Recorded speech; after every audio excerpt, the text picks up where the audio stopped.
What is going on, my friends? I want to thank you for stopping by. You got Sturkules here with my PGO Rider Division Week 2 battle against the spine-chilling Gengar, coached by Gengar Heracross. And not only am I showing you guys a team builder and a battle today, I'm going to be giving you guys a life lesson. And here comes that life lesson. If you are going to record something, you ready for this? Make sure your microphone is on. I just did the whole team builder and battle.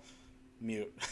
Mike was off the whole time. So we're going for round two, baby. We're going to show you all that good stuff. Instead of showing you my opponent's team, because I am technically on a different week now and my matchup is posted to be someone else, I'll kind of just tell you everything I remember. They have a Slowbro. As you know, Slowbro is super hard to kill. They have grassy terrain with Rillaboom, and they've paired that with Hawlucha. Now, as you know, first off, you need a Rillaboom check because Grassy Glide is ridiculous and something you can lose to late game. But so is Unburdened Hawlucha. Hawlucha is great with any terrain, but it also just has so many ways it can set up. Unburdened, double its speed, sweep with Swords Dance, and some awesome stabs and great coverage. So we needed to have a for sure check to that. They had some threats like Heatran and Nidoking, who both really appreciate the grassy terrain, nerfing things like Earthquake for them, but they can also hit really well through those with great stabs. Nidoking's a problem, man. I love it. My favorite mon, one of my favorite mons to use. Hate facing it. There's no switch-ins. You have to work really hard to find one, and luckily I do think I found one. They also had Togekiss, who's a very big threat that makes a lot of bulk between Slowbro and Togekiss. Togekiss being a cleric, being able to Wish Pass. They have another cleric Wish Passer in Licky Licky, who also gets Heal Bell, who also does not like to die. So that's a lot of bulk. They have Jolteon. And then they had a few mons that I wasn't... Well, they had Ariados. Wasn't too worried about Ariados coming. They had Diancie. There's another rocker. They didn't have the greatest hazard removal. It's pretty much Togekiss or bust because you don't want to have Hawlucha as a defogger most weeks. You can. But, and then they had some decent hazard setting. That's pretty much it. That's pretty much their whole team. So we had Fox the Moltres with heavy-duty boots, 248 HP, 228 defense. You guys can read. I don't need to read the EVs to you. Lots of defense and HP so that it can switch in on any Rillaboom hit. Even if that Rillaboom's choice banded, we're not worried about it. We take the hit, we hope for a Flame Body Burn, and then we roost it off. Flamethrower hits a lot of his team super effectively. One of the things that really easily switches in on it is Heatran, so we had Scorching Sands for that. Then we could add something like Toxic, but I just thought Heatran was such a good switch that we needed to have something for it. Even though we could U-turn, we can U-turn on something like a Slowking coming in, then the obvious Roost. Lando Calrissian running a pretty expected type of set, right? Sheer Force, Life Orb, Earth Power, so it's a big surprise, right? But also having Sludge Wave. Wanted to have U-turn, but we thought knockoff was better for getting rid of Slowbro's item because Slowbro is a huge threat. If it's Assault Vest, it gets rid of that Assault Vest, and then we can kill it with Earth Power. But also if it's like Rocky Helmet, we want to get rid of that, and we want to get rid of any weakness berries we can.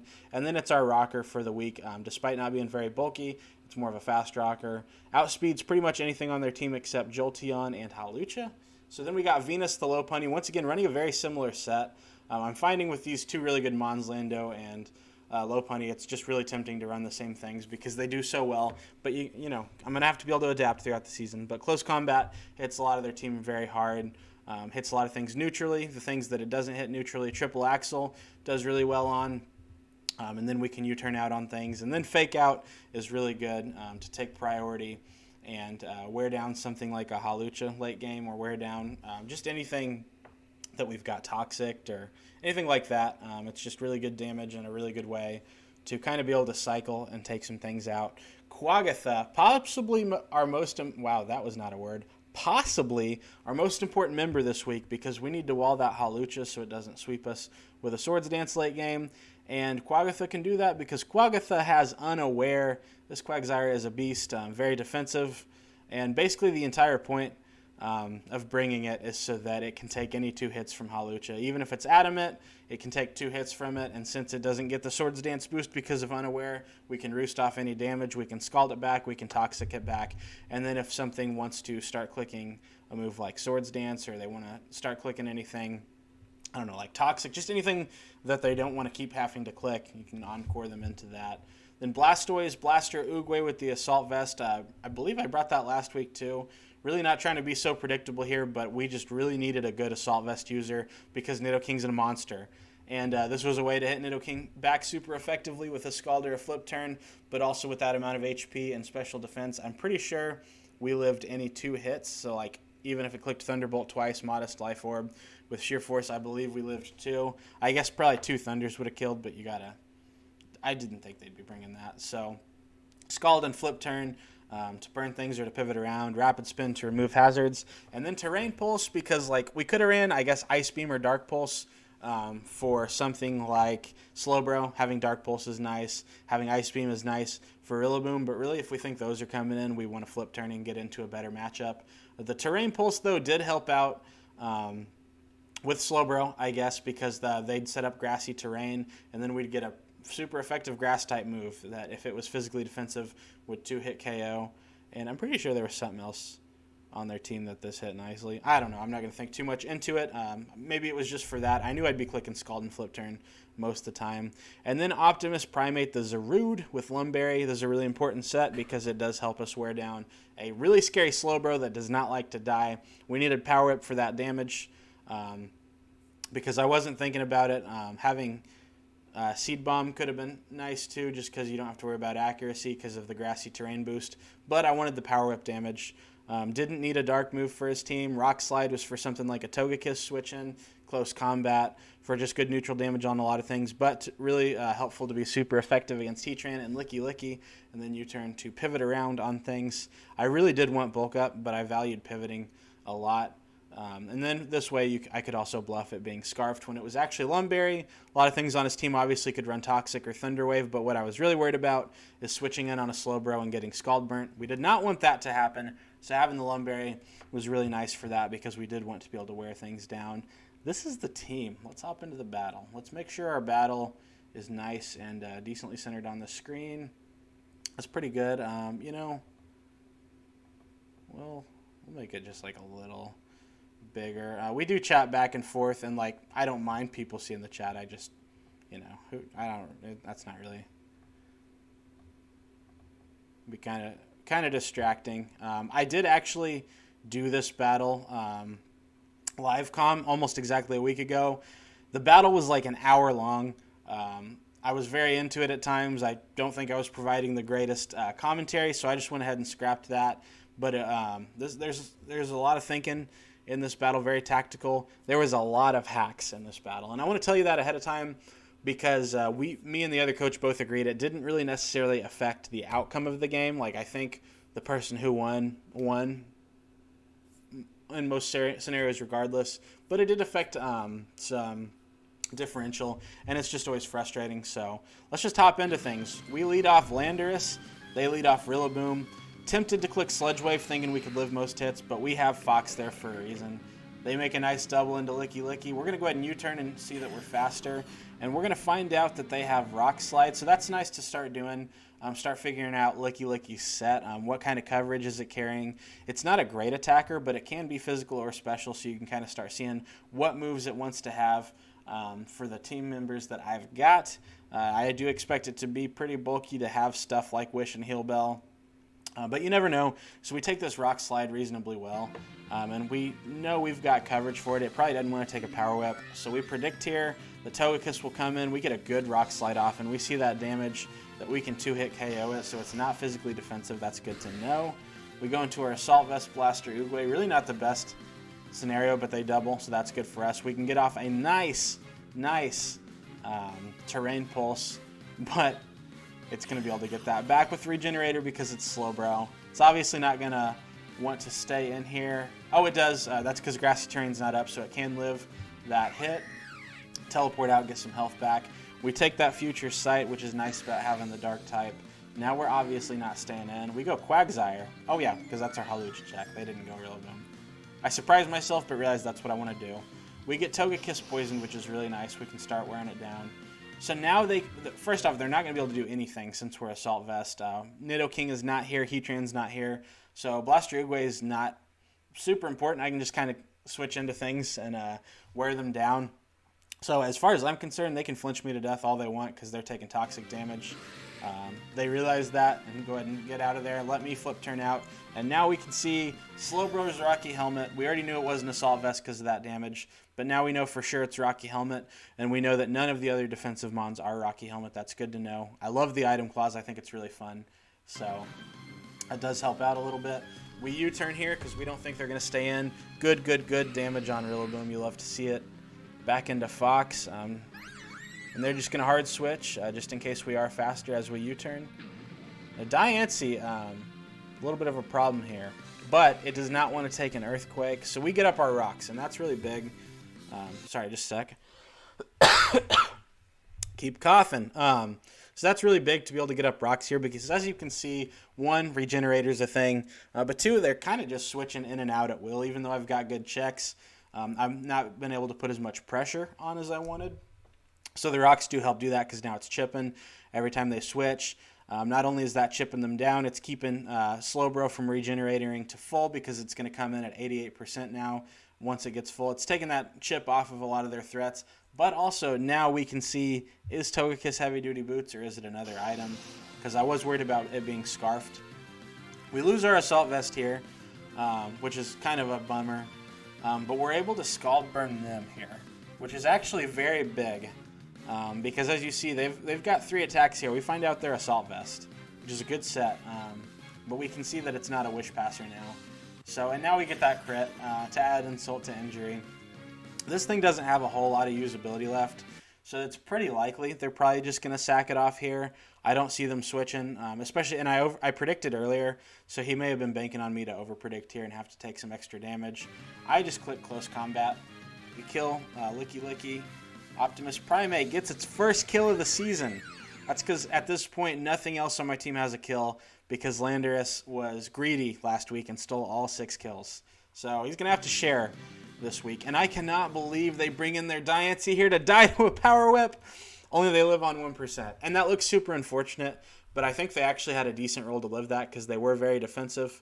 Them being very defensive made a whole lot of sense. But the reason I did not even hesitate to click this was because I'd forgotten to take off Grassy Terrain off of my calc. So I was like, they die no matter what. Turns out they didn't die. They were able to live the hit on 1%. Luckily, they didn't Moonblast there, getting up their own rocks here. So I can just U-turn out. Optimus Primate picking up their 2nd kill of the season. You love to see it. Now I have kind of a back and forth here because Venus is going to take less rocks damage if I were to Mega Evolve because the fighting type resists rocks. So that's going to add up because it does like to pivot around a lot. That could be really helpful. So that's something I'm thinking, do I Mega here?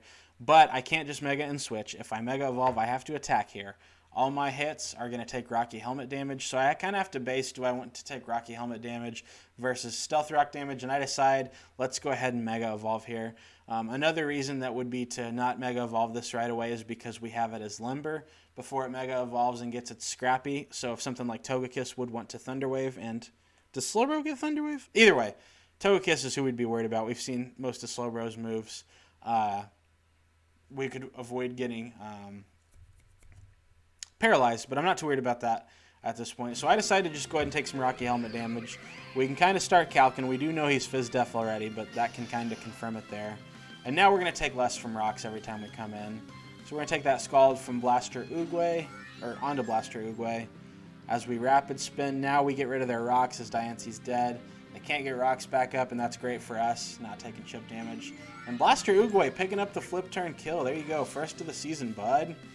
So now we go Lando. Pretty easy switch to Moltres here. I say that. Later on in the battle, I kind of forget how just easy of a switch that is every time. And I do feel like I made some pretty bad plays down the stretch. But we'll see. Does it hurt me too bad, or does it still work out? Pretty easy to just roost back up here, so that's the thing. That's good. Pretty decent damage they got. But we can keep just roosting it off. So we're going into Blastoise at this point as they teleport. And Blastoise is kind of in an awkward situation where it's really not doing much other than being kind of death fodder here to get a switch into something. But I'm really not loving what I did here. I feel like I just let it die for nothing, right? Like, it's one thing to switch it in later so I can get something in and kind of get some momentum, kind of get a read on something. Here it's just kind of like, well, don't need this anymore. So I just kind of let it die. But to me, that's silly. why wouldn't I switch in Moltres, take his U-turn that's probably coming, or his grass move that's probably coming, and try to get a Flame Body burn, and then save Blaster Oogway to be sacked off later? I don't know. It was a stupid move. I just let it die. He just gets to kill with U-turn. I think he's banded. I don't think the crit mattered at all. We are especially defensive. So, I mean, now we can just go into whoever we want here. We go Lando. We click Knock, and this is pretty safe because what we know about its set, it being defensive, I'm pretty sure we lived any Scald here from a defensive Slowbro, and we can see from its moves, we've seen all 4, so we know it doesn't have Ice Beam. We just have to not get burnt here, so I'm kind of playing with fire. We take the hit, we live, no burn. So we get really lucky here. We can click Sludge Wave because that kills pretty much anything that comes in. Well, it wouldn't kill Hawlucha. Well, maybe it would. It would do a lot regardless. So he got his terrain up for the last time. Now Hawlucha gets to come in with that Unburden. We get to go into Moltres. What are you doing, Ben? Okay, first off, I guess I was thinking, yeah. Hopefully they click something like Close Combat, like Acrobatics, like Brave Bird, and we can get a Flame Body burn. But why am I doing that? Like, I get it. This switches in kind of fine, but we also know Hawlucha gets coverage to hit Fox. The whole reason I brought Quagatha was to switch into this. So, like, it didn't really matter, okay? But I just, looking back on it, it's so stupid why I didn't just go into Quagatha here. Take a Rock Slide. Somehow I live. What the heck? We're going to U-turn. Now we go into Quagatha, what we should have done in the first place. Might not seem like a big deal, but like having Moltres at full health to be able to switch and pivot things in and out to kind of wear him down, or to be just a good sack later to just take some damage, I think would have been better than taking all that damage for no reason. So just sloppy play by me. That's okay. We go into Quagatha, and I think I make kind of another sloppy play, so let's just go last. Oh. Okay, that's fine. So, okay, I went back too many turns. That's fine. We'll just let it play out. So I go into Quagatha. Just let this happen. And I've got the Hawlucha in front of me. And I do have multiple things I can do. I can click Encore in case you want to try to set up. Not really a need. So I can click Scald, try to get the Scald burn and some good damage, which is fine. That does really good for Hawlucha. But one, the burn's not guaranteed. Two, why not just get a Toxic? But also, he can just keep switching because the Unburden boost doesn't... I guess it kind of matters. I don't know. I think to me, Toxic makes so much sense here because it hits Slowbro and Hawlucha. Scald does nothing for us against Slowbro. And if we burn Slowbro, that's really bad because then we can't Toxic it. So we click Scald because sometimes I'm just stupid. And we get the burn. And I guess we deserved this. We'd been getting a lot of hacks, right? We'd burned his Licky Licky. We'd been getting all these crits. We'd avoided all these burns. Really, my opponent had been getting hacked out. I would have traded all those hacks if it just could have meant that I didn't burn this Slowbro so that I could Toxic it on the next turn. Or I could have just been smart and clicked Toxic anyway. This didn't really change things. This just kept me... This made this battle so much harder on me than it needed to be. Because Toxicking that thing just made life so much easier. So I'm just going to let it play out from here. I'm going to kill a Rock Slide. So, multiple things I can do. I go ahead and go in here. What do I? Fake out probably to get some damage. And then we're going to U-turn. It's going to do some decent damage. Probably what? Does it just click Slack off? Now Quagatha can't do anything because I can't.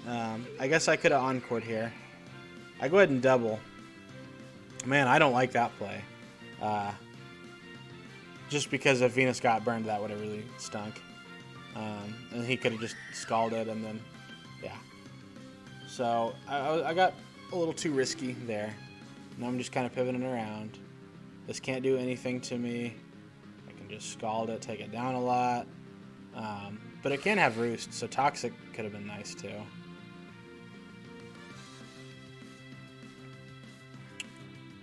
So now, like, yeah, can't really do any damage to it. It just teleports out. Hawlucha comes in. He's getting very low. What do I... Do I recover or do I attack? Click Toxic. Hey, that thing you should have done turns ago, Ben. Okay. Now as he close combats, I probably just recover. cover because it's going to die to Toxic. So there's a passive kill for Quagatha. Quagatha gets on the kill board for the season. Now we just see who gets this last kill. Quagatha's got one. Blastoise has one. Oh, here's where I make a good play finally. I encore, knowing I'm faster after it slacks off. Now it's stuck into slack off, and I can just go in and finish this thing. Do I want to do it with Zarude or Lando? I feel like Lando's better just because this thing is physically defensive. Click Earth Power. I would have killed it with 2. I think even if I hadn't crit there, I think they would add to slack off again. Then I think Earth Power killed. If not, I keep doing that until it gets low enough that Zarude can come in and kill it. But then I did have to worry about Power Whip missing. Anyway, we won 4-0. We are 2-0 plus 10 on the season. Lando Calrissian with 8 kills in 2 weeks is the kill leader for our division. So yeah, we're actually second in the standings. That made me sad. We're 2-0 plus 10. I think there's someone 2-0 plus 11. This coming week we play someone who is we had a bye week 3, so this coming week is our week 4 battle. We're playing someone who is 2-1 with I think like a good differential. So they the something Toxels. It'll be fun playing them. Looking forward to it. I gotta say, sounds stupid to say when you get a 4-0 win. I'm really not happy with how I played. I think I'm very happy with how I built for this matchup, but I feel like I made a lot of silly mistakes in this game that actually made it a very close for a 4-0, whereas I could have taken control a little more. But we did get a lot of hacks, so I apologize to my opponent, Gengar Heracross. They were very frustrated about it at times, which I can't blame them. You know, when you keep getting hacks, it just gets super annoying. But like I said, I would have traded all the hacks in the world to not have burnt that Slowbro. So that maybe that was karma balancing it out. But anyway, that's the match, guys. We are 2-0, hoping to be 3-0, and we actually play our next battle tonight. Tokyo Toxels, that's their name. We play them later on tonight for our week 4 battle, but that'll be up here in a few days, as long as I don't forget like I have been. But guys, I want to appreciate you for watching. I can't say words. I'm tired. I don't know why. I'm going to hop on out of here, guys. Thank you for watching. Have yourself a great night. I didn't even do the peace at the right time. This is a disaster. Bye.